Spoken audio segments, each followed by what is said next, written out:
So Matt Barron has been doing this political work for 40 years. Man, there's a lot of stories to tell. Yes. How you doing, man? Good. It's good to Pre-internet, pre-fax machine. pre-fax machine. Yeah. Really? Oh my God. When Yeah. was the fax machine invented? I don't know. The 80s The sometime, I think. 80s. Yeah. Oh my gosh. Yeah. So tell me about doing political work, sort of opposition research. And I know you've sort of expanded into marketing, there's all kinds of different spin-offs from the political work. But tell me about this a little bit and how it all got started for you. So the Republicans actually, I think, are credited with pioneering opposition research, although it went back to, the earliest days of the Republic with people. I mean, pundits talk about how nasty politics have gotten now, but back in colonial times, it was pretty rough. Yeah. Duels and fights. Yeah. But it's basically, looking at all of the issues surrounding an opponent that your client candidate is running against. So, it may be examining voting records. It may be looking at former published statements, what somebody said, the record versus reality, all kinds of ethics and financial filings.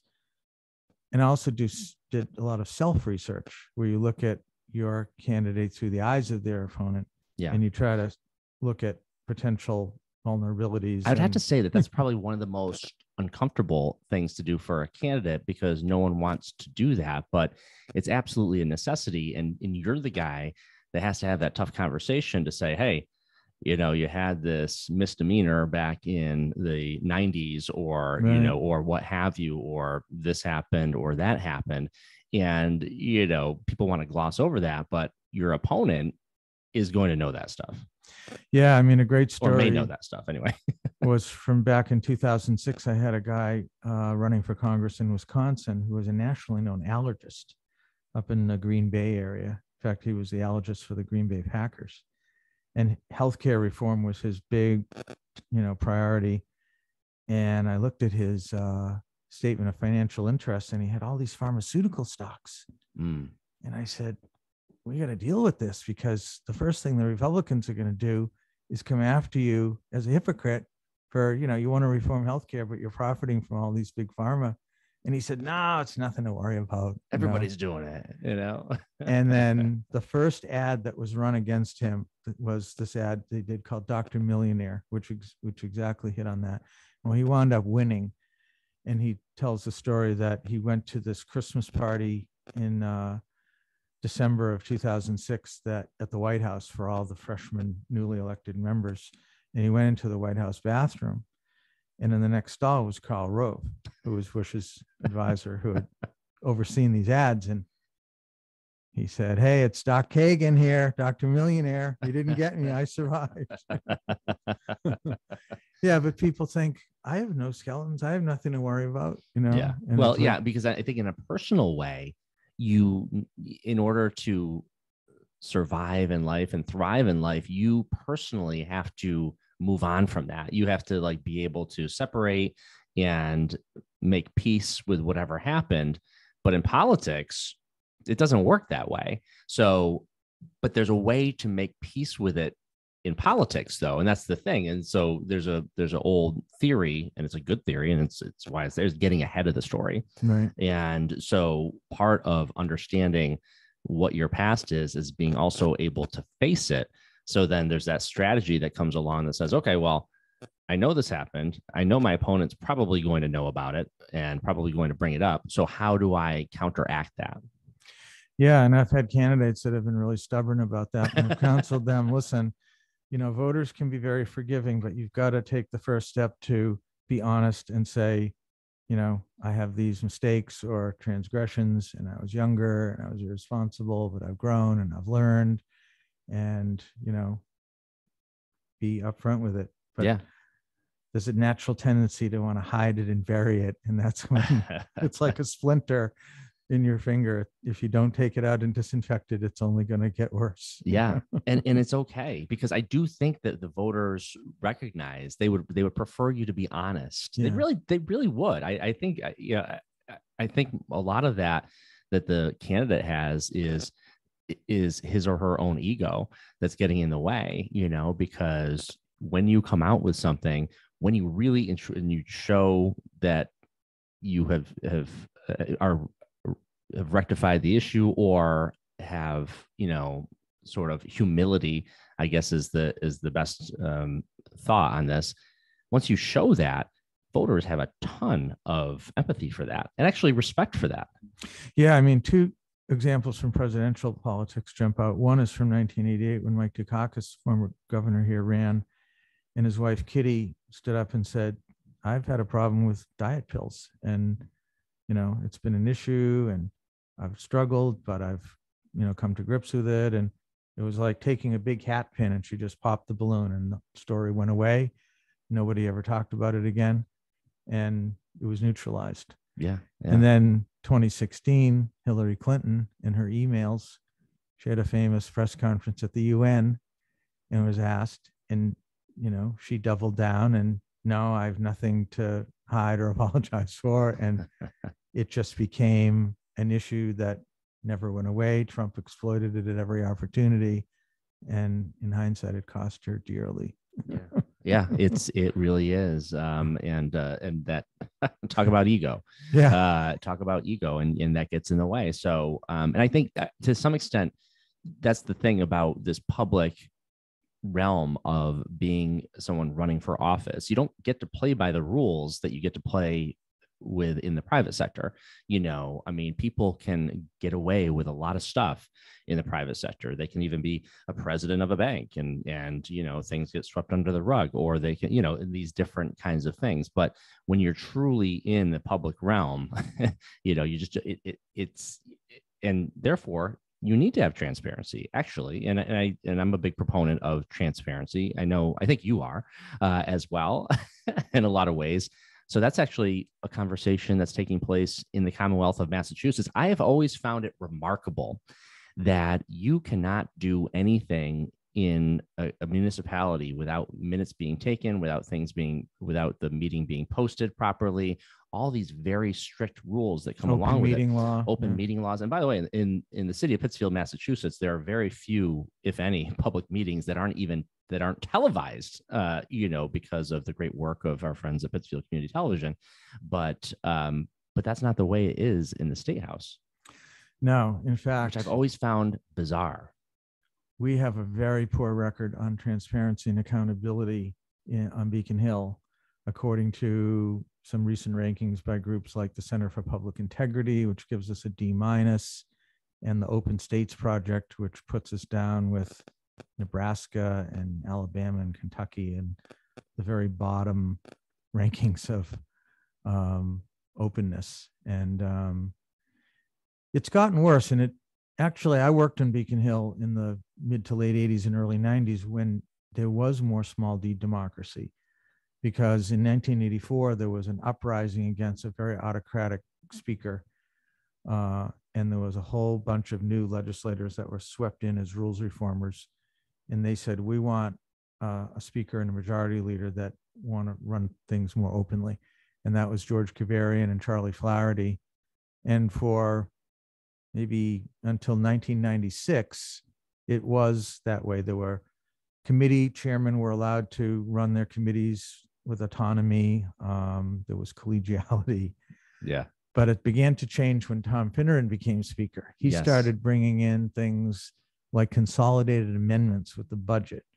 Now, the budget is the most important thing that they do every year, the annual spending bill, the appropriations bill. And Finneran, I remember the budget could take a week or 2 weeks of debate in the chamber, and every rank and file legislator could put their amendments called in the can. There was actually a metal can that sits on the clerk's literally desk. Can. Yeah. And the clerk would pull the next amendment and say, Representative Kroll of Pittsfield, read the line item, and then you wanted to speak. And it was all done in open session with the press gallery able to observe, with people able to observe from the visitors gallery or on live broadcast. Then they started moving this into a room between the House lobby and the House lounge that the press and the public were not able to go into. Wow.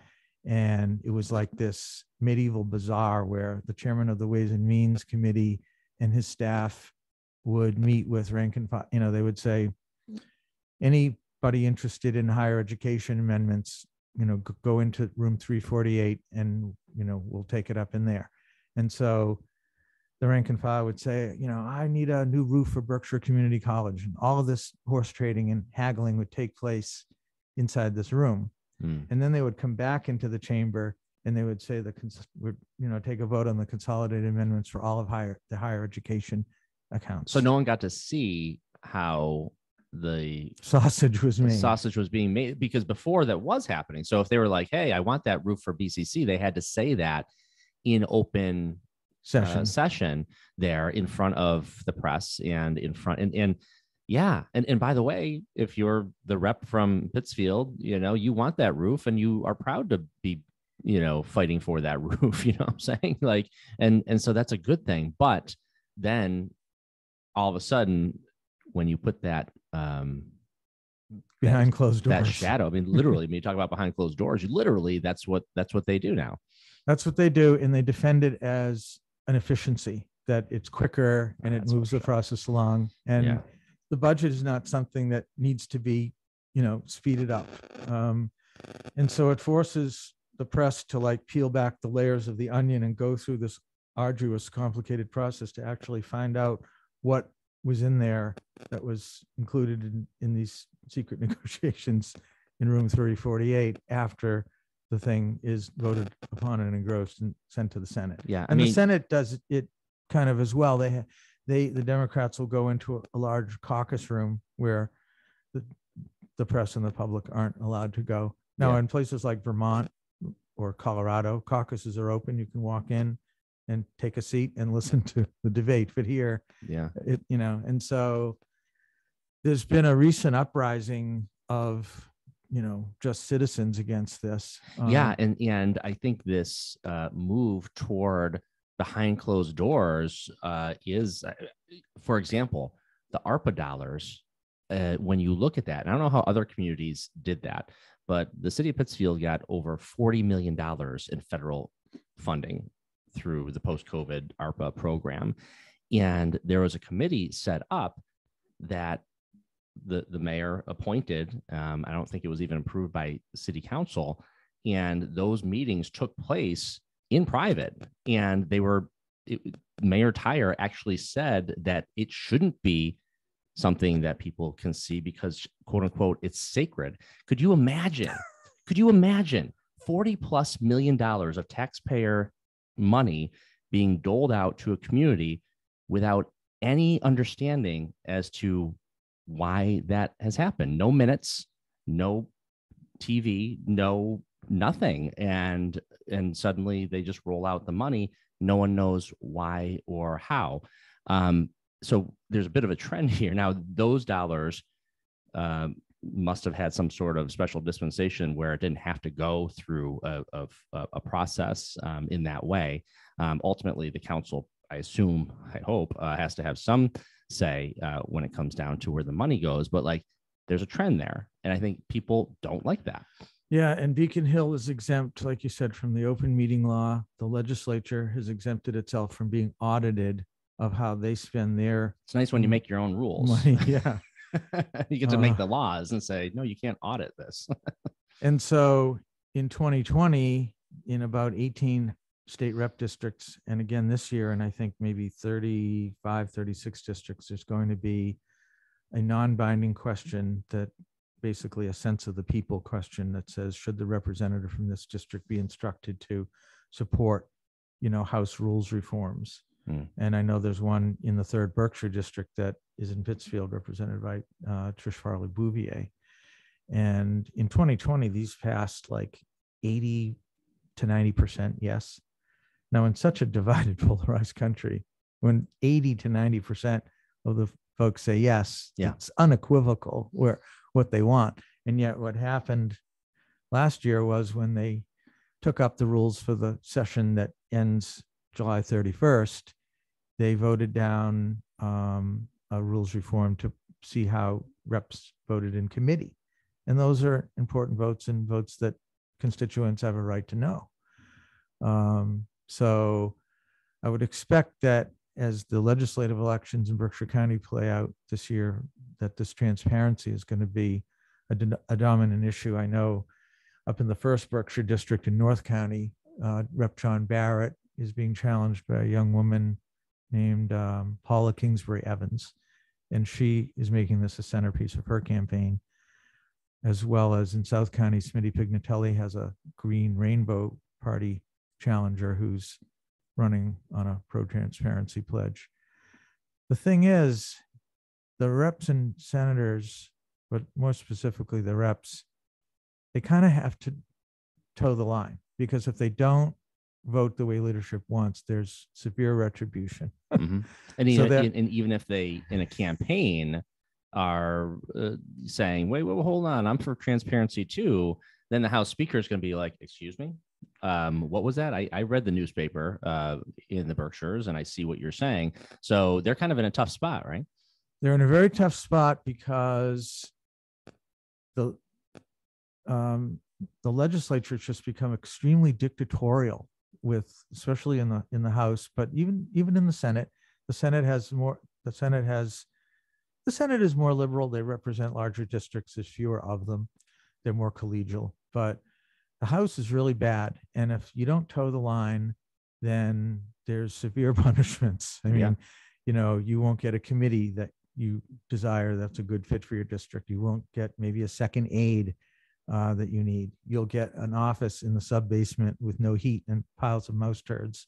And it, or you need a home rule petition, which is basically, an act to remove the police chief in the town of Dalton from civil service, some pro forma, thing that the town meeting or the city council approves and needs to be rubber stamped. And when I say pro forma, there's no opposition, because if one member did it, then when the other members needed something for their community, so it's like there's no argument. But if you cross leadership, they can prevent that home rule petition from getting on the calendar and being brought up for debate and vote. And then when you go back home, your selectmen or your mayors are going to say, hey, where's our home rule petition? You dropped the ball. And I can't imagine that there's one rep out there who really likes this system. No, I mean, like, personally, of course they're going to say, oh, we respect the speaker. Oh, yes. And we're very collegial, and we have to work together and everything. Yeah, well, a lot of that is just political talk, because they know that they can't go on the wrong side of the speaker, because if they do, they're just not going to be able to accomplish anything. But none of those reps really like having to cower down to the speaker and, basically just simply toe the line. Now, I'm sure, each rep will come back and give anecdotes of how they stepped up and how they fought back and came to a good compromise. I'm sure, they're politicians. They'll be able to come up with that. However, the reality is it is that culture, and that has shifted from the time before under Good Times Charlie Flaherty, that guy. A lot of people like that guy. But anyway, that was a different time. And, I think people, a lot of times we really focus on local government and then national government. And sometimes that middle ground, the state government, gets glossed over, to be honest with you. I think if a lot of people here in Pittsfield are asked about what Adam Hines does as a state senator or Tricia Frawley-Bouvier does as a state rep, I think a lot of them would have no clue. But they sure know what the mayor is doing or not doing, and they sure know what Biden is doing or not doing. It's a really fascinating middle ground. It's like the donut hole of politics. People are not aware. Yeah, I mean, for the state legislators, their bread and butter is two things: is constituent service, helping people solve problems with state government. Somebody's grandmother applied for a handicap license plate or placard, and it's been weeks since the Registry of Motor Vehicles processed it. So, they get on the phone and they say, when are you going to get this to my person in Clarksburg, and they make it happen. They cut the red tape. Also showing up and being visible and being accessible in their communities. If you're not doing those two things, then you're in political trouble. Anything above that, passing, I think a lot of folks have this view of this misguided Mr. Smith goes to Washington view, that someone gets elected, they go off down to Boston, they get up and give this fiery speech, and their colleagues, say, yay, we're going to vote for that amendment. It doesn't happen that way. Yeah. Everything is decided from the top down. And you're right, there's tremendous frustration. And this is a big year because this is a redistricting year. So there's been a whole bunch of new districts drawn, many of which are more favorable to candidates of color, which have been underrepresented for a long time, Beacon Hill. And there's a lot of new people running. So if there's ever going to be a chance for changing rules and making the House more small d democratic, it'll be in the primaries and to a certain extent in the general elections this year.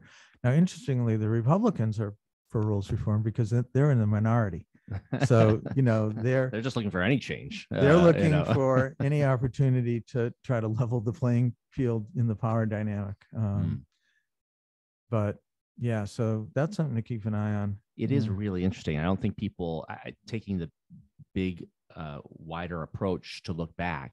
Again, people look at Massachusetts and say super blue state, right? They look at it that way. Well, that's not exactly the case. We've had a Republican governor more often than not, and we know that the suburbs of Boston often elect governors, and then there's a sort of balance. When Deval Patrick was elected, it was because he made great margins in the hill towns and in the western part of the state, that sort of thing, and got traction.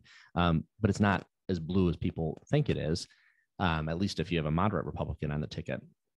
The other thing is, this whole process, you would think Massachusetts, it must be a great Democratic state, but it really is a very, very domineering kind of setup there in the state house, and it just is. And I think we could probably, it would really be great to take a look at that and see how we can change it. So, I mean, what actually, and another problem, what do these amendments that are, so these are on the ballots in particular districts, right? About 36 different House districts. There'll be a non-binding, so it doesn't mandate if it's a yes vote, it doesn't force the representative who's elected in November to adhere to it. It's a non-binding, but if it's a 80-90% yes vote, then that's a pretty strong signal. It's like a poll being done saying the people who just elected you, by the way, they also voted on this and they want you to reflect their views to go in. Now, what happens is the rules are done every late January, early February at the beginning of the session, and they're done before the committee assignments and the office assignments are given out. So it's done strategically to keep folks in line, because if you've been nice and done what you're told, then you'll be given consideration for these committee and office assignments. But you don't get to if you're not right. So if you're making the rules and you're an incumbent and you're coming back in, okay, so put yourself in the shoes of an incumbent who wants to get a good committee spot and that sort of thing. So you get elected, you get reelected, you go in, they make the rules first. So then the House Speaker basically is like, hey, I control everything, but I need your votes to make the rules go through. Okay, so you've been a good state rep, and then maybe they get that committee assignment. So again, it's almost like it's like an abusive relationship. It is on Beacon Hill. Leadership doesn't like what's called voting off, and as in like voting off the reservation. And there's, severe punishments meted out for this. So the hope is that you really need a critical mass of new members combined with the, say, 30-something Republicans to affect this kind of change. Actually, we have a supermajority of Democrats in the House and the Senate. it would actually be better if there were more Republicans, because the Democrats would have more power, because on issue by issue, they could ally. There could be progressive Democrats and Republicans making alliances, and leadership wouldn't know. They would have to go to each individual member and say, what is it going to take for me to get your vote? Instead of putting a gun to their head and saying, you will vote or else. Because not only do I have the votes, but I have a supermajority. So your vote literally means nothing. Means nothing. But once you have a little bit of diversity in there, maybe you have some Republicans, you have some progressive Democrats who then there are horseshoe issues. And that's what happens sometimes on particular issues. You have Republicans and progressive Democrats agreeing on an issue for completely different reasons. Transparency would be one of those, actually, I'm sure, if you were to cobble that together. Very fascinating. But right now it's an iron fist. So that's you got to start somewhere. Yeah. Interesting. Kind of depressed. I don't want to go to the beginning. And the other problem is that there's a consolidating media environment. So there's far fewer reporters now. If you go into the State House press room, there used to be, the Eagle would have a desk, all the various big dailies and when I was starting out, the Boston television stations each had a Beacon Hill bureau and a Boston City Hall bureau. Now it's almost all gone. There's State House News Service, and there's the Globe and the Herald. But so you just don't have the people watching and, being able to monitor and cover this stuff. And democracy is a little weakened for that. Yeah, it really is. And the loss of newspapers and how much they've had to cut over years, that was the primary thing, because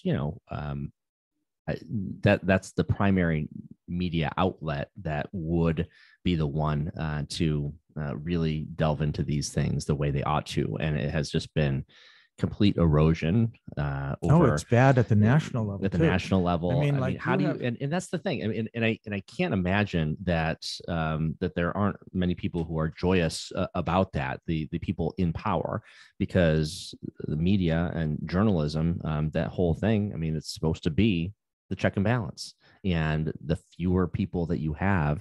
And I think this goes right down to local as well.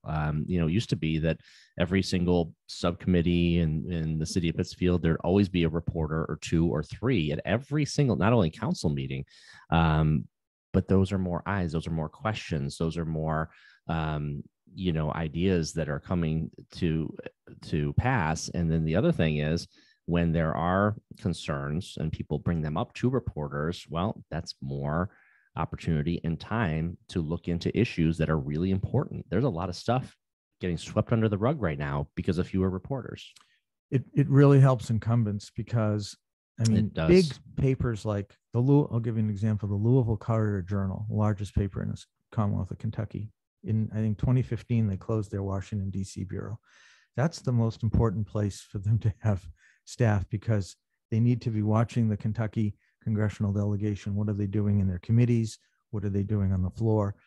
When the legislators come back to a state or district, they get what I call grip and grin coverage. They go around, they give a speech to the Rotary Club, and they give a flag that flew over the Capitol to the local VFW. And they read a Green Eggs and Ham to the kindergarten, and it's all, they present the oversized check that, for the infrastructure bill that they voted against. And the reporters are basically just mimicking, what they don't have the bandwidth to get up in their grill and say, hey, we saw that you campaigned on this, but you voted for this amendment, and not why'd you do that flip flop? They just don't have that bandwidth. So they're just sort of covering what these canned events, back home. Yeah, because because the conversation doesn't fit the can. Right. You know what I'm saying? And I've been in that position, as a reporter, and it's incredible peer pressure. I remember I interviewed Mitt Romney one time. He was speaking at the Crown Plaza, and and basically it was a Chamber of Commerce event, so it was just very boop, boop, boop, boop. But it takes a lot of guts to stick your mic in front of him and ask about cuts to education or increase in fees for all the state parks, whatever. I did that, but it takes guts, because everyone around you like, oh my God, did you just do that? A good example locally is our Congressman Richard Neal. He gets kid glove treatment, especially by the Springfield media. I mean, he just is an extraordinarily thin-skinned politician, and he does not want to answer tough questions. And so he gets this constant stream of like, he brought home, and listen, I'm great. We send our tax dollars to Washington. We expect some of that money to come home in the form of federal largesse, whether it's for infrastructure or for schools or whatnot.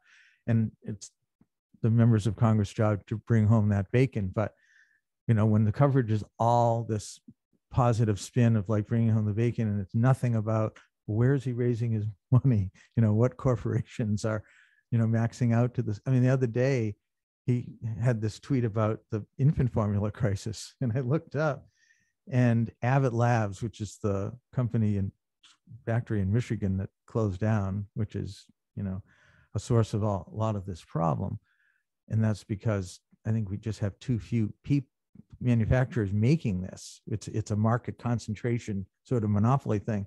But he's taken over. He took $47,500, Congressman Neal, from Abbott Labs PAC between 2012 and 2020. That's a lot of money. Okay. So, yeah. Are you going to be as aggressive in going after them when they've given you this kind of contributions? Yeah. And I think that is, it is a difficult, but again, those who are in power have created an atmosphere that make it more difficult. And yeah, I mean, it is tough to go up to be that reporter to go ask those questions. And we live in a world where, okay, so we have a very much established corporate Democrat who's our congressperson, but then it's like, well, what's the alternative? Oh, do we want someone who supports Trump? Oh no, we can't. So you set this like dynamic up, and then the other dynamic is, oh well, you have someone coming from the left to run against him. Oh, you don't want to vote for somebody who is then going to take away all the power that we have in Washington. So now that system has been set up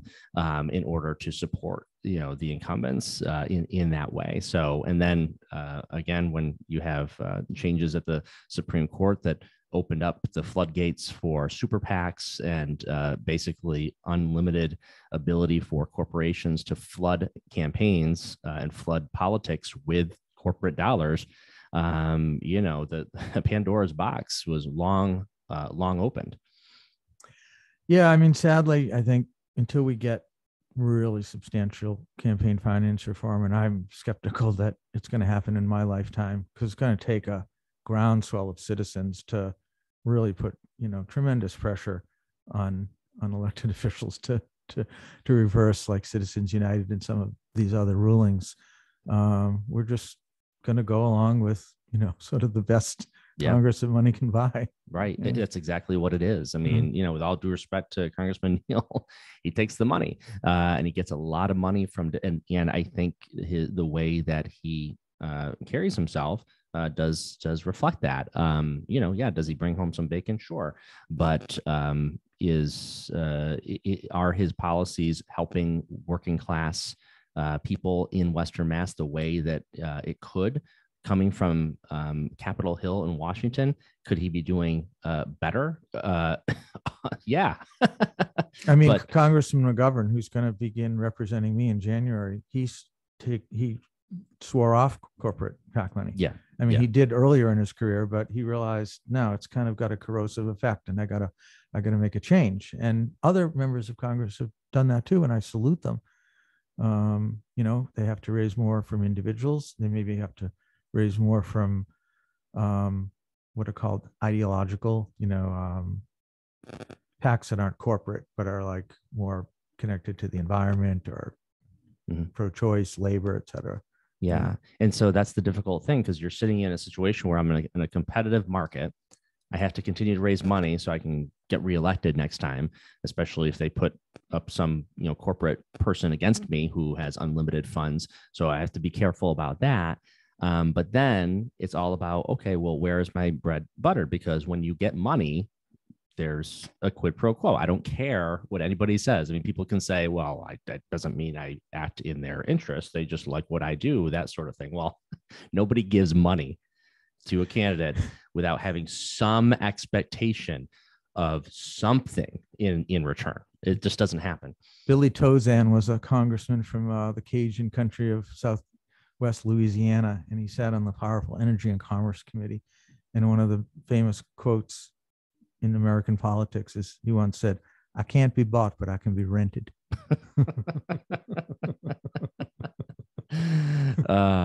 It should be put up in the halls of the Capitol. Oh my God.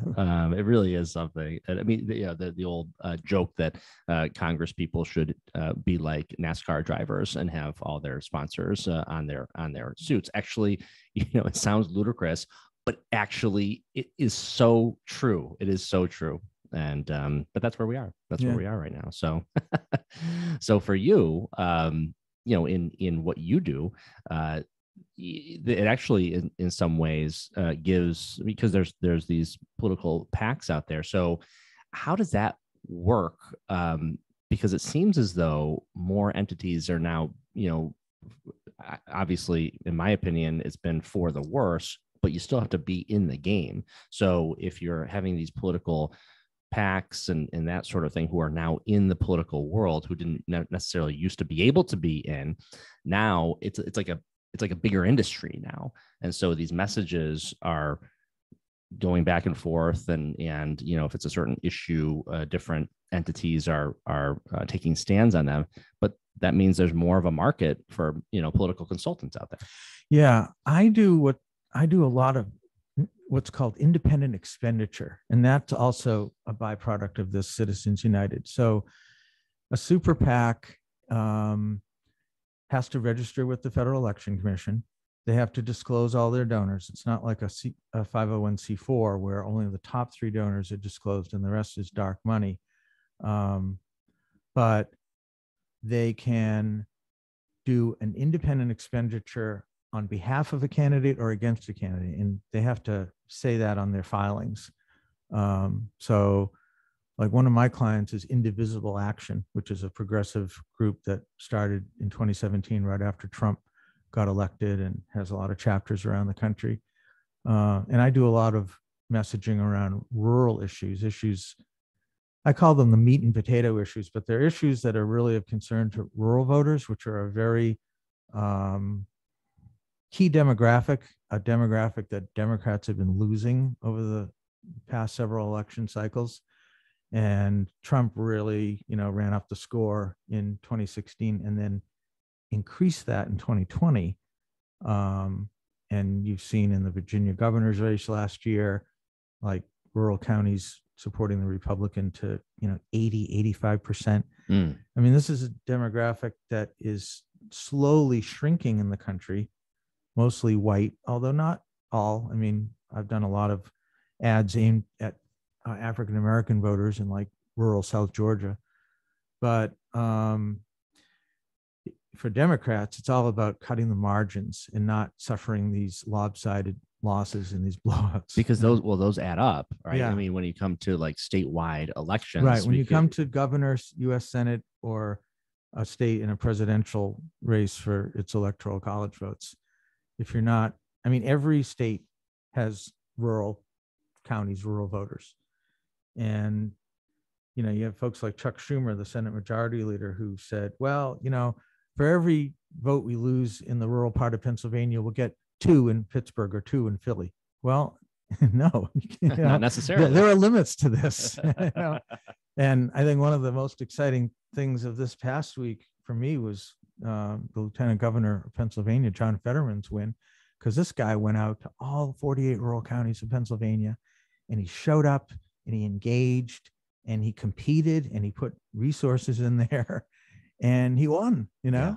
And it was a real template for like what could happen in Well, the fall. it's not rocket science, Yeah. Matt. I mean, that's the thing. These No. these national Democrats, they talk like Schumer does and says, "Oh, don't worry, the city will carry us." Well, no, go to the voters.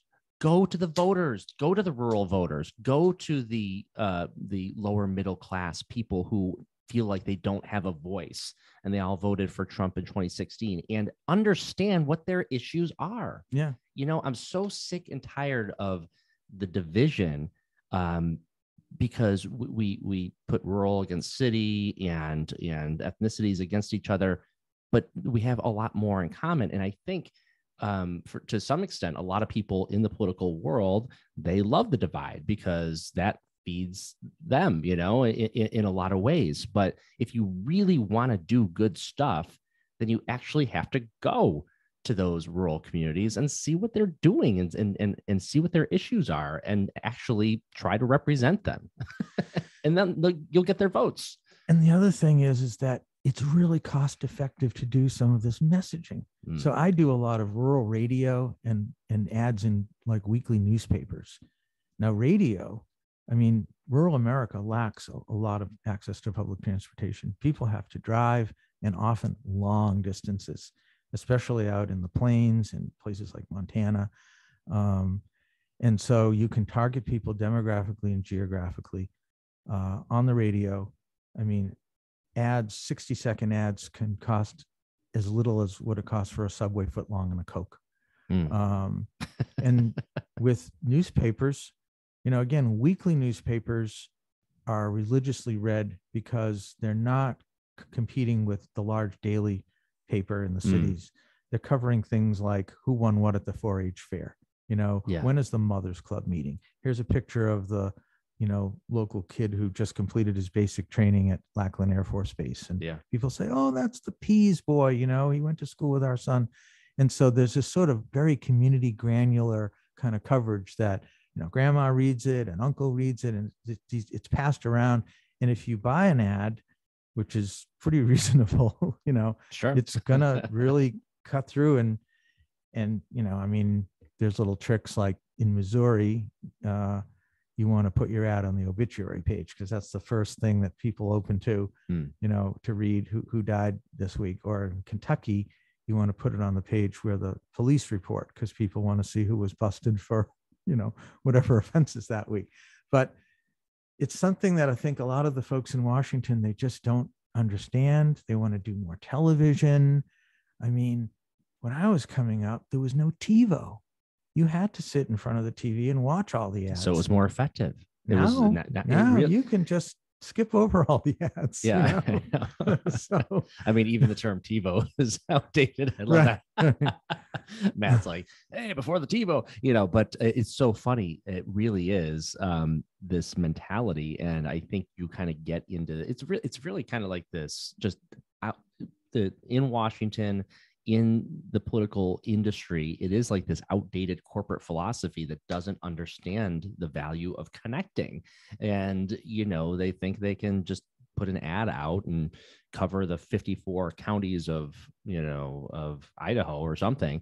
And that's going to do the job. It's ridiculous. It is ridiculous. And it's funny because it doesn't even necessarily have to be meeting all the voters, but if you meet them where they are at, and you're talking about those weekly newspapers and the rural radio space, that especially, I mean, again, it's inexpensive too in the rural areas. It boggles my mind that there's a lack of creativity and to some extent just a lack of empathy in Washington. The reason I have a lot of gray hairs now is because my frustration with the Democratic donor community, because the cost effectiveness of this, I mean, you're not talking about massive amounts of money. With small targeted amounts of money, you can really have an impact, Yeah. And I would never put any money behind things on the sort of hot button cultural issues, because the Republicans they have a hammerlock on that, choice, gays, guns, some of those things that, are on the little scorecards given out the Sunday before the election at the evangelical churches. I just don't see how you can compete with that. But there are a lot of other issues where you can't. I mean, a good example is veterans. Earlier this year, the House passed a bill to extend the GI Bill to members of the National Guard and Reserve. And you had a lot of Republicans voting against this. Now, where do our veterans come from? Right. Two places: the inner cities, like the South Bronx, and the countryside. Yeah. Because, as jobs have left, manufacturing have gone overseas, where do you be able to, enlist, go in the service, and then be able to go back to school? And so this is really the Republicans. They're not just taking their base for granted. They're stabbing in the back. Another bill was what's called the burn pits bill, the bill that is passed the House, hopefully passes the Senate by the end of this month. All of the toxic stuff that was burned up at these bases over in Iraq and Afghanistan and caused tremendous health effects of people breathing, God knows what, because everything was just put in a big pile and burned. Or the hazardous water at Camp Lejeune is sort of an omnibus bill, but you have Republicans voting against this, and then they're getting up and saying, for God and country, and we got to support our men and women in uniform. Right. It's like you're stabbing them in the back. Yeah, and that's where the transparency comes in, because a vast majority of the people who are going to go cast ballots in November, or even, I think there are primaries happening now in May. They don't know that, and that's where the education comes into play. And to really, I do believe people, when it all comes down to it, people primarily do vote with their pocketbooks if they are aware enough of how it does impact them. And I think a lot of times they get hit with the distractions of the issues that that have more bells and whistles. But when it comes down to it, the Democrats should be the party of the working class. They should be. They either have a terrible job at messaging it, or they don't follow through in a lot of ways. And, right now, inflation is what it is. Right now, they're the party in power, and it sure doesn't look like they're the party of the working class. Biden has a chance to cancel all student debt. He hasn't done it. Things like that would at least make some sort of impact. And no one's saying that he himself is responsible for inflation, but my God, what's going on here? It's hard. Yeah, no, inflation is going to exact a horrible toll on their majorities this fall.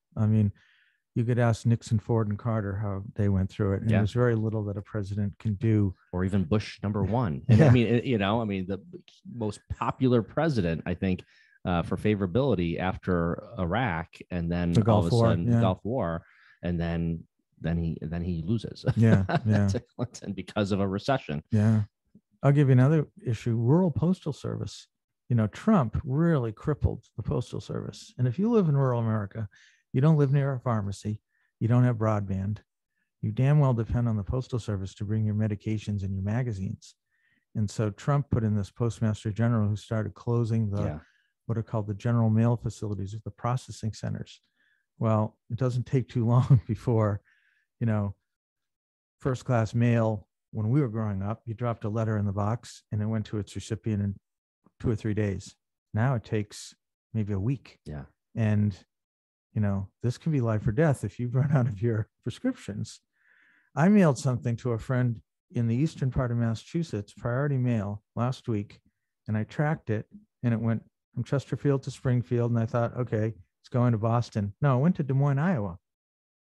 Then it went to Boston. So instead of taking 3 days, it took 7 days. Yeah. And it's like, why? And it's bad for the planet. If they trucked that out to Des Moines, or if they flew it, still. Yeah. So we have a governor's race in Massachusetts. It's been a very quiet governor's race. I know we're only in May, but it seems as though we have Maura Healey, who seems to be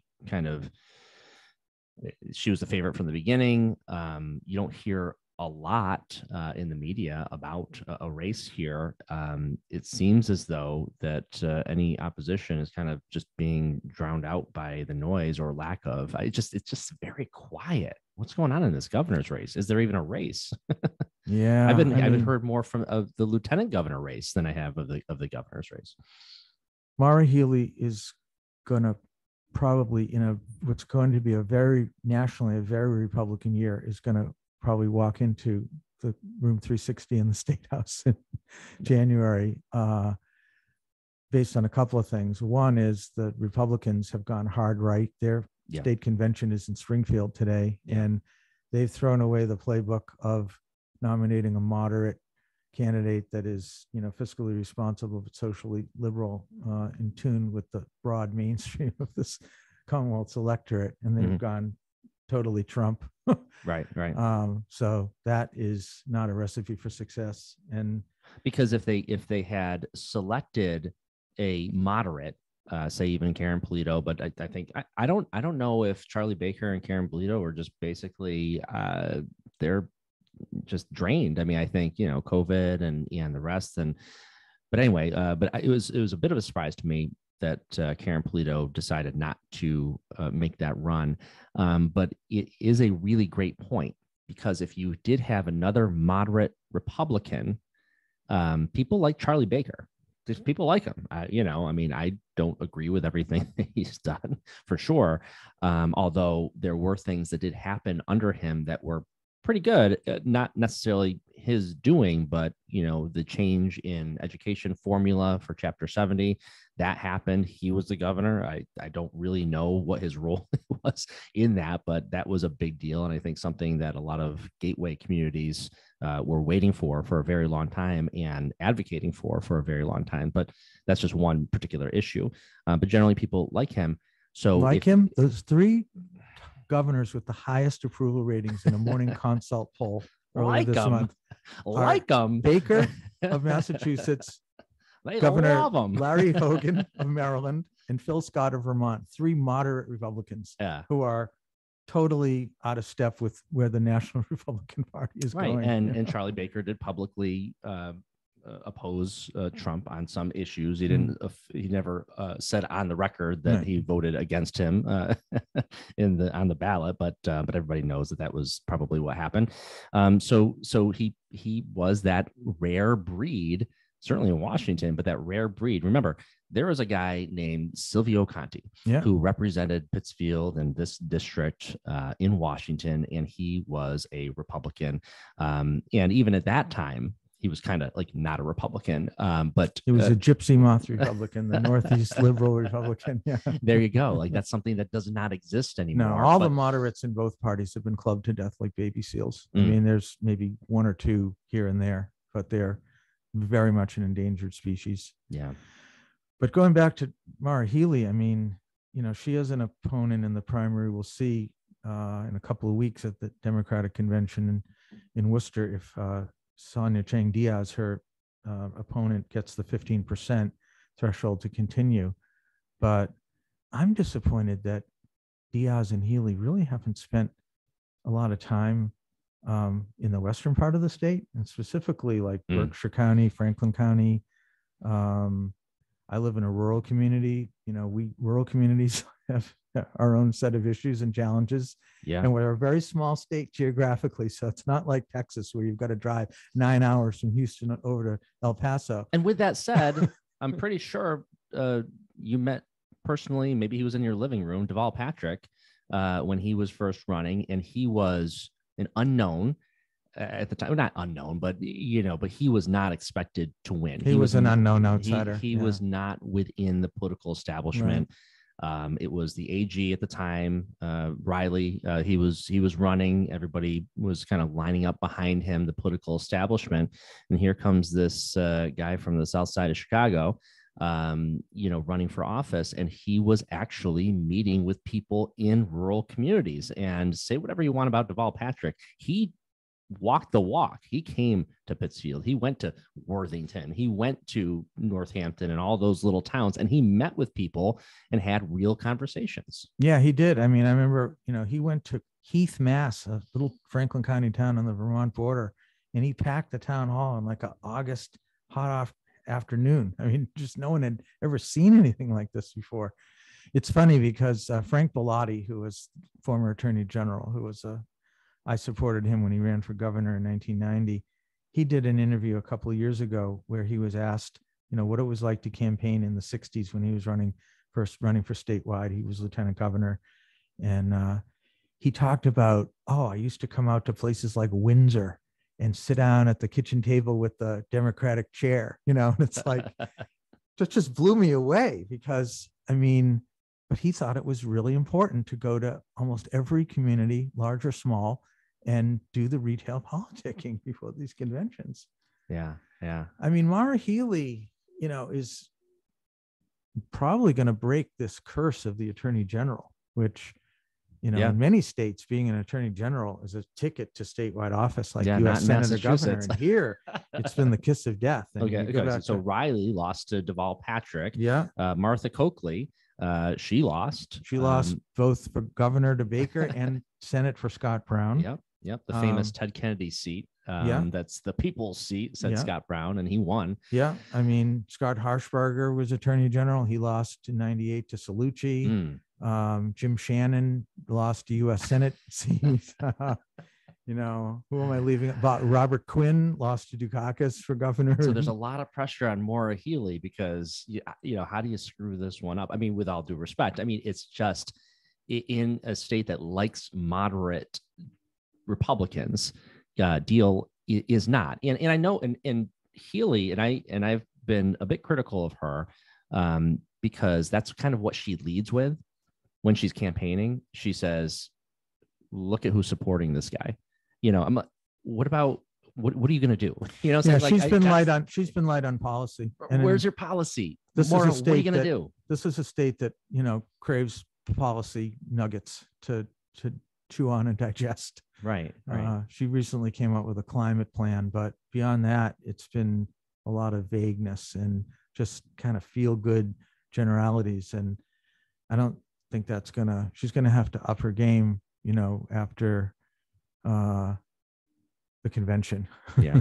Well, and the thing is, it's all strategic because she doesn't have to, right? Because if she doesn't have anyone pushing her, and that's why I said kind of a rose garden strategy. Right. Run exactly. to not make mistakes. Right at this point. Yeah. And then the only thing about that if you don't get knocked around a few times in the primary, I worry. Not worry. It's not my election, but but for a candidate, if you were supporting a candidate, you would worry that if she hasn't been punched a few times, what happens when you get punched in October? You know what I'm saying? Also, there was a really interesting op-ed by Globe columnist Joan Bernanke the other day that said Republican registrations are on the rise in Massachusetts, which I didn't see that coming. And I think it's linked to this anger that's brewing over rising costs for gas. Yeah. A lot of people may be asking, Maura Healey, how come you haven't sued the oil companies? You know what I'm saying? Like something like that, because a lot of people have been looking at this, and a lot of smart people in the economy are looking at this and saying, why these high gas prices? I don't this supply demand. I don't know. It just looks like the oil companies are greedy because they can, And so what better position is there than the attorney general to go and sue the oil companies for, basically just jacking up prices to make profit? A lot of the increased prices in this inflation we're in now are pure corporate greed. I'll give you an example. Meat, when you go to put your hamburger on the grill for Memorial Day barbecue, there's basically 4 meat packers in this country that control 85-90% of the supply. Tyson, JBS, Cargill, they are squeezing the producers by doing contracts that say, okay, John Kroll, this is what you're going to get for your, steer when it's market weight. In the past, you could go to an auction and, there'd be a handful of buyers and they would bid and you would get the best price in a competitive price environment. Now that's gone. So it's like take it or leave it. And then they turn around and jack up the price to the consumer. So the producer is getting screwed and the consumer is getting screwed, but the middlemen and the, beef companies are making record profits. Right. Right. And like I said, with the infant formula, you can go sector by sector, and there's increasing market concentration. There's like maybe 4 major airlines now, where you go into a liquor store, you see all these, labels of beer, and you think, well, there's all this choice. But when you actually look at who owns them, there's maybe 2 companies, that own all these different brands. So it's the illusion of choice and competition. And, and we hope those microbrews are successful. I just had one on the other day. Well, Massachusetts is a big microbrew state. Maybe that's one little success story in the market to kind of give power to the people. One thing Biden has done that I really salute him for, he's made some excellent appointments to the regulatory agencies like the Antitrust Division, Justice Department, Federal Trade Commission, really putting people with teeth. But that's just the first step. Now they have to actually. Now they got to use those teeth. Yeah. Now they got to clamp down. They got to take. Right. So I don't know. It is a man. It's a rising number of registration for Republicans in Massachusetts. If I'm Maura Healey, and I'm all the Democrats, I'm a little nervous about that. Yeah, because it's independent voters that control statewide elections. They are the largest segment of the electorate. I mean, they're over 53% and rising. Republicans are only 11%, and Democrats are about 33 or 32. What was the breakdown between Biden and Trump in the last election in Massachusetts? It was one of the greatest margins of any state. Okay. It was. I think we were the largest spread disparity. Yeah. Okay. Whereas West Virginia was like the largest on the other side. Yeah. Okay. I just wasn't sure. I cannot remember because we just, again, Massachusetts, you take it for granted. You're sitting there watching MSNBC or CNN or whatever it is, and bang, Massachusetts is automatically blue. And then you go on to all the states that are actually in play. So I don't remember what that margin was, but I think that's an interesting thing to look at as you're looking at a candidate who is supported by Trump versus your established attorney general. So yeah, if I were her, I would be very worried about what inflation is going to do to voter anger. Because at some point, voters stop like that. There's a point where people say, for a more friendly term, screw it. And they just don't care anymore. Right. They lash out. They lash out and they're just like, screw it. Here's my ballot. I want to use it as a weapon, and I just don't care indiscriminately. I want to get upon the flesh. Yeah. And it's up to the, politicians and everyone else who are in power to not allow voters to get there, because they are pissed. I mean, people are really not. I mean, inflation is real. It's real. I mean, at the grocery store, at the gas pump, it is frustrating. Your dollars are not going further. Wages have not kept up. And it's not a good time for working Americans right now. And here's another factor. The revenue is rolling in to the coffers in Beacon Hill. I mean, Eastern Mass has a totally different economy from what we do. As we know, they have sectors that are just white hot, like biotech and high tech and financial services, and the money that is flowing in to the Department of Revenue, as well as the federal money, has caused people to say, well, hey, legislature, you just did this massive $50 billion budget and spending all these things, but what about a little tax relief for gas and for food and things that we need, and they've been resistant. And we're hearing, well, we may do it, after the budget, but we're running. I mean, there's basically June and July left in this session. So it's not a lot of time. And if they don't provide any tax relief, that's going to put pressure on Maura Healey as a Democratic nominee to sort of be the heat shield. And I wouldn't want to be in that position. Well, I mean, yeah. And I think, generally the Republican would run on just low taxes, but I think people who know how these things work are wondering, why in the world does Massachusetts not have some sort of progressive income tax instead of the flat tax? Because you're leaving a lot of money on the table, because there are a lot of wealthy people who are making a boatload of money out in the Boston area, and you're leaving a lot of money that could be taken in. Again, I mean, there's the millionaire's tax, which is the what do you call it now? The fair share. The fair share amendment Yeah. that's been rebranded.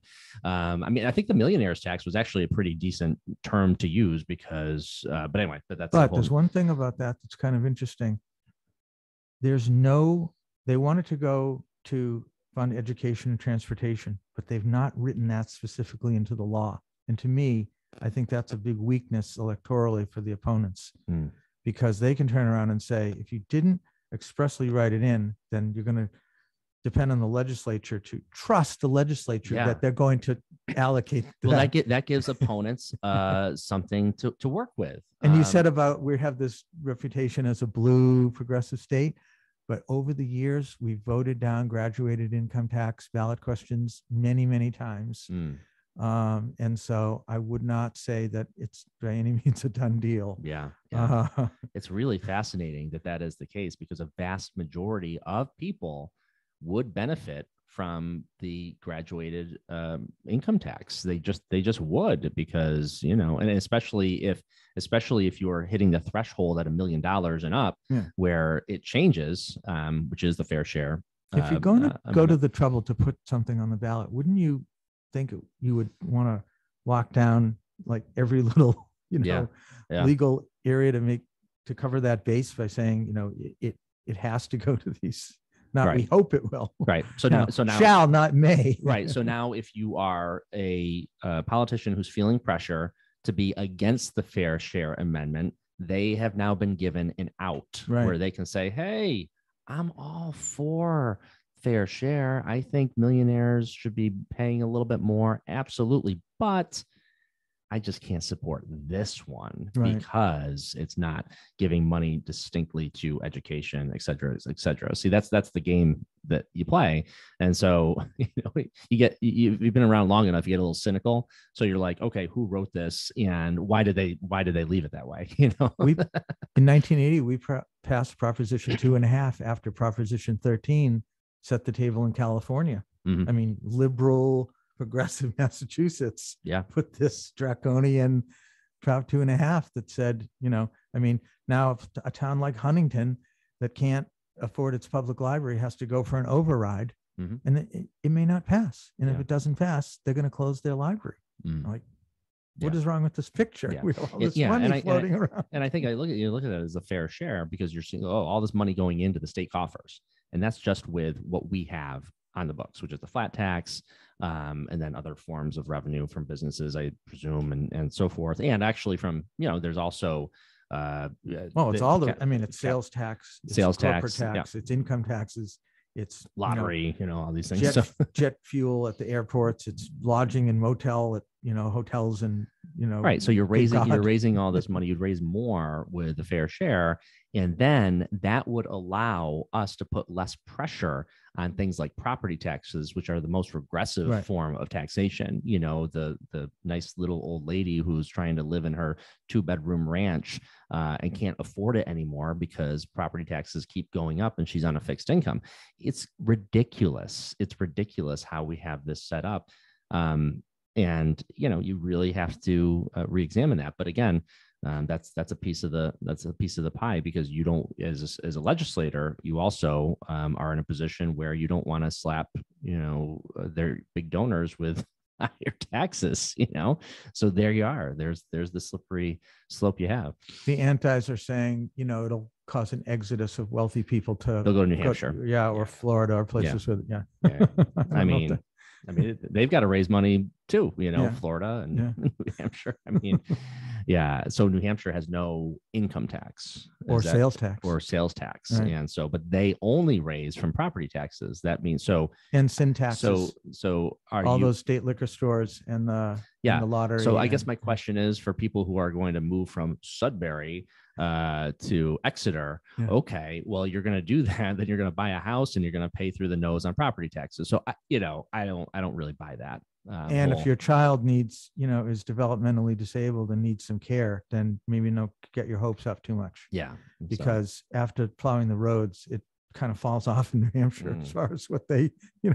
prioritize for services. Yeah. So, you get what you pay for, Right. but there's a better way often to pay for things that is more fair. And so, anyway, so Yeah. off the soapbox now, but we could also revisit some of the tax breaks we did in the 90s that maybe have outlived their usefulness.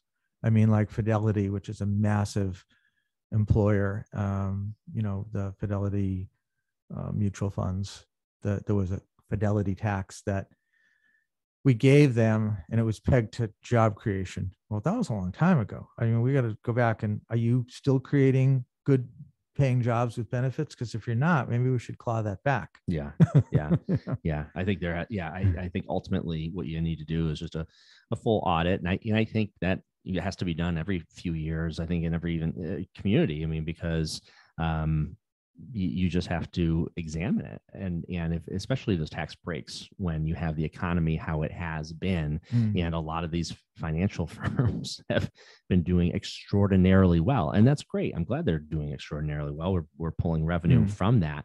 But at the same time, like we have to be fair for everyone. It's a commonwealth. Right. It's a commonwealth. Yeah. That's why it's not of Massachusetts. But oh boy, we've covered a lot of ground here, Matt Barron. So, are there any things that you're working on? Well, I guess locally, I think you're maybe working on a few races. You may not want to disclose, although all that is public. People can go see who which consultants are being paid, and that's the great thing from politics. So go. I don't know, what you're working on these days, but generally speaking, what are you working on? Well, I'm working on a state Senate race in North Dakota for a woman who's a veterinarian out there who was the nominee for governor back 2 years ago. But now she's setting her sights a little lower for state Senate. I'm working with a state Senate candidate here in Massachusetts. I'm going to do some radio ads for that candidate. Hopefully you'll hear them next month on local stations. And I'm really hoping to do some more of this independent expenditure work. There's some very endangered Democratic Congress people who are good, rock solid people like Matt Cartwright in Northeast Pennsylvania. I'm hoping to do some work. He's been really good on some of these veterans issues, veterans educational benefits and healthcare benefits. And it would be a shame to lose him, and Susan Wild is another member. But that is a little early, probably the summer, early fall. Well, that's the thing, is that, there's money, but by the time it actually, the check gets cut, the decision gets made, it's like, come on here, we're pushing up against, the fall. Right. There's a deadline here. Everyone is getting bombarded, and, let's do it when we have a little bit more like bandwidth. Airspace to ourselves. Yeah. Now, Matt, where are you from originally? I grew up in Brookline Village at the other end of the state, the other end of Route 9. Yeah. But I've been in Chesterfield for 26 years. Man. Yeah. And so how does someone, from Chesterfield get into this industry? What did you always love politics growing up, or? I started when I was 13, going around my neighborhood with my mom, dropping literature for a guy running for Congress in 1970, Father Robert Drinan, who was a Roman Catholic priest who ran on an anti-Vietnam War platform and beat the powerful then member of the House Armed Services Committee in a primary. And, I got to know him. I then went to UMass Amherst for a few years and wound up working for the Commissioner of Food and Agriculture. I used to visit with Congressman Drinan during like office hours at the local postmaster's office. And I had this, this is how representative democracy works. You meet with your congressman, you tell them what's on your mind, you get a letter back saying, I addressed these certain concerns you raised with me. Now I have a Congressman Neal who it's like, unless I have a $5,000 check from some special interest, I won't get the time of day from him. But Yeah, I just got bitten by the political bug, and started doing various volunteer roles in different campaigns. And then in '83, I was first elected a delegate to the state Democratic Convention. Wound up going to like 30 conventions between '83 and 2014. I was on the platform committee one year. And it's just, I think a lot of people who are in politics will say you get bitten by the bug. And campaigns are fascinating because there's a limited duration and everything is sort of shaken up, there's similarities in campaigns, but each one is individually different. And so it's like, here's this thing that keeps reoccurring at different levels of the ballot, different offices, and it has an endpoint, and it's there, the strategy involved. It just, for me, it's very intoxicating. Yeah. And did you ever think of running for office, or did you run for office ever? Well, I ran for local office as a town meeting member. I served one term in my hometown.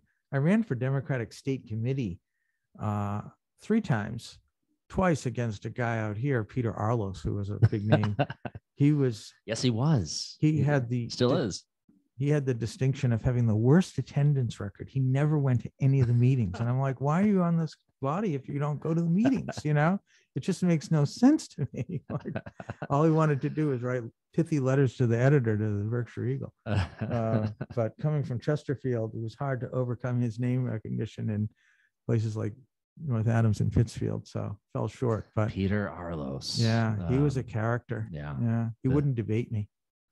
Wow. Like, why? What are you scared of? I love it. I'm not going to bite you. I love that stuff. Yeah, well, I mean, he's revered by some for sure. They call him the late Greek god, Peter Arlos around here. But it's interesting. I think that kind of, he was Berkshire County treasurer. He was. And I think he was a county commissioner at one point. Yes, too. he was. Yeah. And and so, and then I think over time, he was part of the sweep out of office in 2003 when the Women Helping Empower Neighborhoods came in, and so that was the tail end, and I think a lot of people my age, if they do remember Peter Arlos, it was more along the lines of he had become the sort of anti everything at that point. Maybe he got a little bit more cranky, toward the end. But I Dr. No. Dr. No. He also had some ethics problems late in his career. with the commission, or with It was like voting on his own salary increase, or he was sanctioned by the ethics commission at some point for something untoward regarding trying to increase his own pay. Yeah. Well, there you go. Yeah. But I think most people do get involved in politics, and for the right reasons. I've had this conversation many times, because at some point you realize, well, is there a shelf life? What is the shelf life? And I think there is, to some extent. You either kind of move up or move out. To some extent, I was a city councilor for 10 years, and I felt that way. I never really wanted to be a councilor for 10 years. I thought maybe 2-3 terms.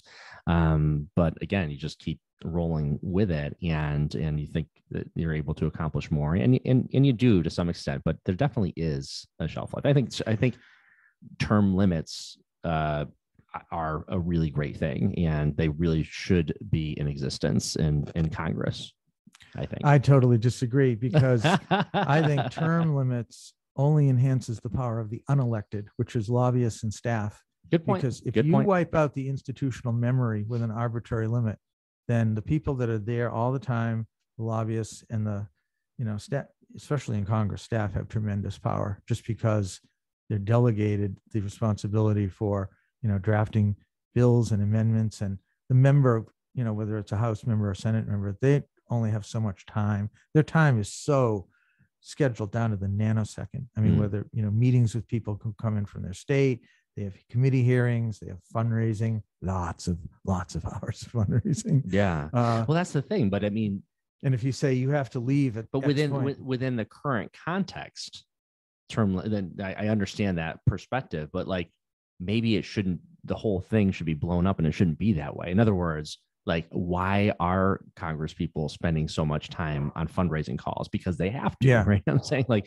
I'd maybe be more open to term limits for the Supreme Court. Yeah. Yeah, I guess it all depends on, who has the majority, right? But it's fascinating.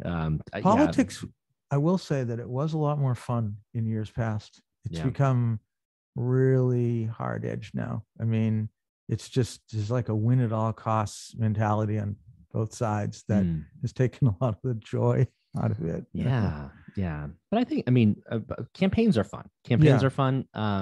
But yeah, you definitely, and I don't know, because I've only been in politics for 15 years or so, 17 years maybe now. But to go back and see that hard edge and how much harder it is, because there's always animosity, it's always right. But there. This idea that if you have an R after your name, you must be destroyed. You must be obliterated. That, that's nuts. I mean, you try to find areas of agreement. And I mean, like Ted Kennedy was probably the poster child for that. He would sit down with like an Orrin Hatch and say, hey, let's come together on this bill for children's health, or Nancy Kassenbach, Republican of Kansas. And he found areas of commonality and he was able to exploit it. John Oliver, a guy I worked for. Yeah. He'd be in the House gym and he'd see Congressman Don Young, chairman of the Appropriations Committee. And he'd say, geez, I have this earmark I want for a hospital for a cancer unit.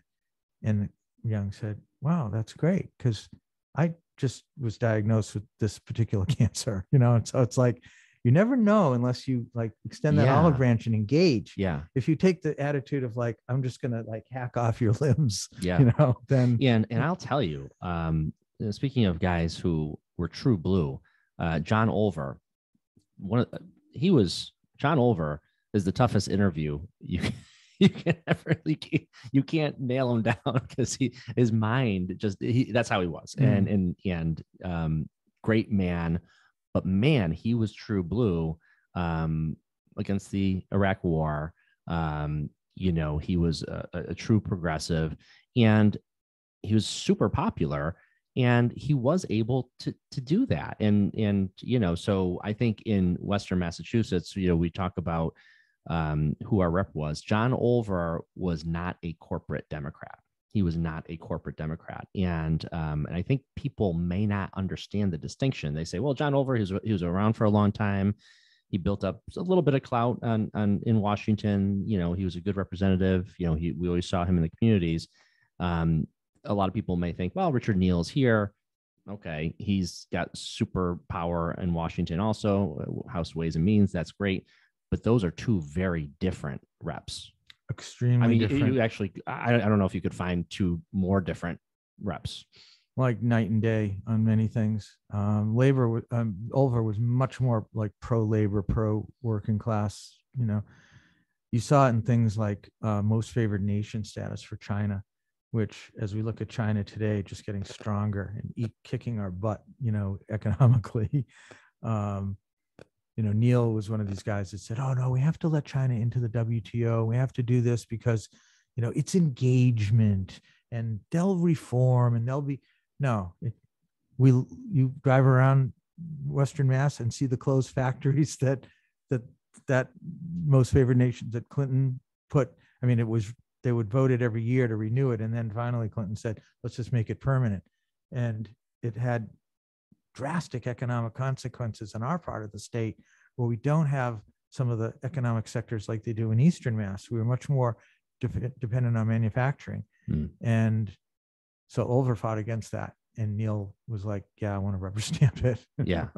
Again, very, very different. And so, and I think generally speaking, like if you look at Western Mass, Pittsfield is a very traditional blue lunch pail Democrat kind of, toe the line Democrat. The hill towns a little bit more liberal, much more progressive, Great Barrington, Williamstown, the hill towns. It's an interesting dynamic here in this district in Western Massachusetts. And I think when it comes to those statewide elections, that's where the Democrats can pick up those big margins if they put the effort in. And so will Maura Healey be out, having conversations with people in Chesterfield and Worthington and Heath, will she?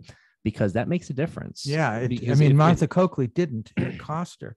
Yeah, because when Deval Patrick would win 75% in Heath, and Martha Coakley maybe was like, 60-40 or 50-50, those things add up. And I'm not saying it'd be a totally different dynamic because Deal is not Baker. I who knows how people will, once they actually hear him, because he hasn't been heard on a statewide level. I don't think. He ran against Elizabeth Warren in 2018. He did. Right. Got his head handed to him. Absolutely. And that was definitely not the year for him. No, that was a big Democratic year. That was a big Democratic year. Yeah. So then, on this level, it should be interesting. But again, you know what? He's come out here more than Maura Healey has. No, he came out to Pittsfield, to Joe's Diner and Lee, to some other places earlier this late winter and spring, which I thought was noticeable, because Baker doesn't really. He'll come to Springfield, and he has been to Pittsfield. Yeah.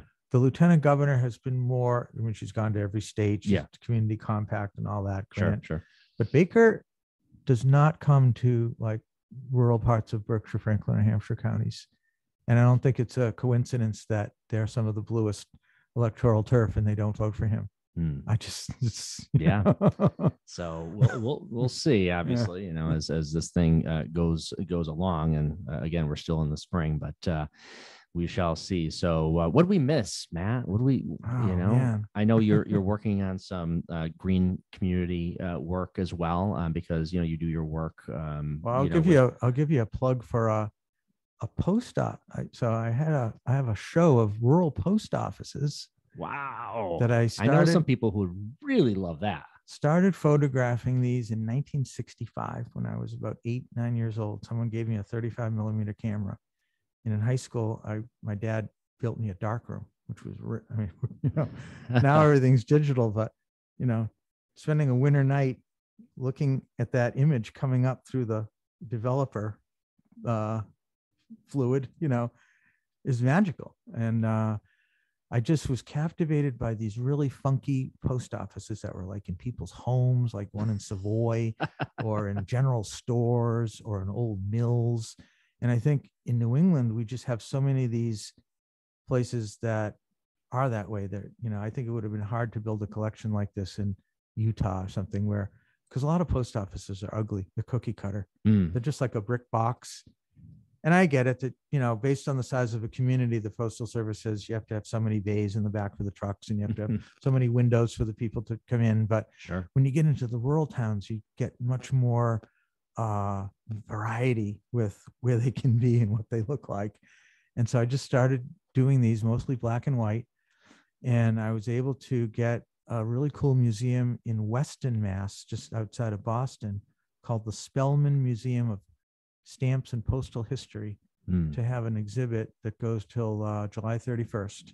Yeah. So I have 34 of my best images down there. And where does it cover? Western Mass or rural? It covers all 6 New England states. Wow. And I've got a bunch from New York. I've got one from Delaware and a couple from Virginia. I have one from Virginia that's in an old gas station.